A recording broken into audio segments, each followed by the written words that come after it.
आज सकाळी 9 वाजताच्या सुमारास नारायणगाव बायपासवर CNG गॅस वाहतूक करणाऱ्या गाडीतून गॅस गळती झाल्याची घटना घडली। मिळालेल्या माहितीनुसार गॅस टाक्यांच्या वरील बाजूचा पाईप निघाल्यामुळे गळती झाली असावी।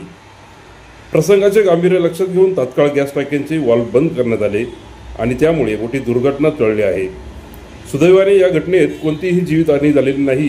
स्थानिक नागरिकांच्या सतर्कतेमुळे व तातडीच्या कारवाईमुळे संभाव्य अपघात टाळण्यात यश आले आहे, अशी माहिती पोलीस पाटील सुशांत भुजबळ यांनी दिली। ब्युरो रिपोर्ट अमर भागवत, नारायणगाव।